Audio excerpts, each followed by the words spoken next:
Welcome to this week's edition of Analyzing Chazal. This week we'll be discussing a pasuk in this week's parsha, Parshas Ntzavim. In Parashas pasuk Yurches, the Torah says, "V'sbarich b'lvavo lemar shalom ye'eli, ki b'shvirus libi elech leman sefos haravas hatzmeya." He thinks in his heart to say, "Peace is with me, because I am following the way of my heart," in order to add the rava to the tzmeya, the explanation of the pasuk.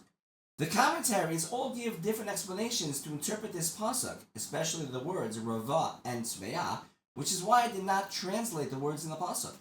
However, they all agree that the Torah is discussing a person who, when God brought Bnei Israel into the covenant of if you keep the Torah, you get extraordinary good, and if you do not, then you get punished, agreed to the covenant, and then did not keep the Torah, and felt that he did nothing wrong. The Torah tells us that this person will be punished for his actions, even though he thinks all is good between him and God.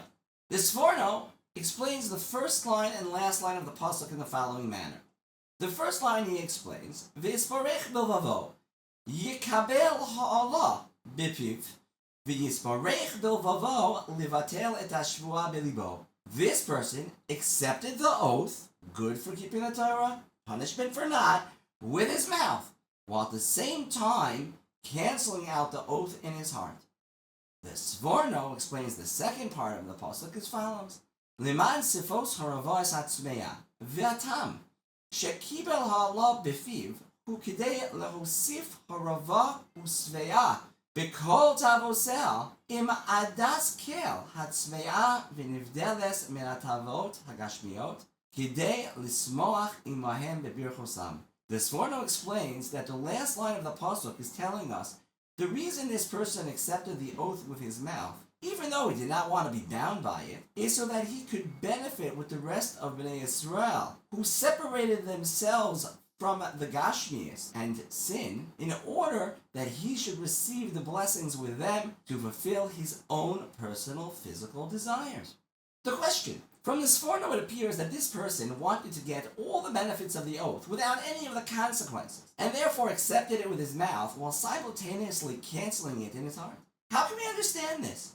Can a person actually believe that he's going to agree to a contract and not keep his part of it and still benefit as if he did? It would be like someone signing $1 million contract to be a CEO and then spend his days fishing. Is there any thought that he will receive his compensation? How then is it possible that this person would actually believe he can get the benefits and not receive punishment for not keeping his part of the oath? The answer, as we always say, the answer comes from the question, which was, is it possible that a person can think that he would be able to receive reward that comes from keeping the Torah while not keeping the Torah, and still avoid the punishment for transgressing the oath? The answer then is that yes, the Yetzer Hara of a person can be so strong, it can get us to believe things that on the surface seem to make no sense. This is how we see all the time people doing things that are clearly incorrect, while actually believing that their actions are making them the greatest tzaddik. The practical application.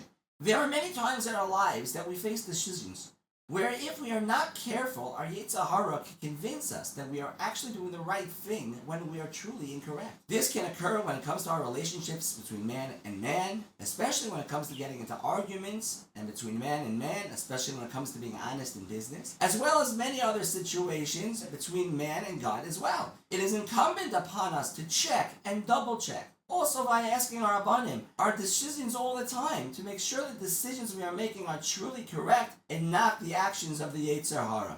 See you next week for Parshas Hazinu. Have a ksiva v'chasima tova.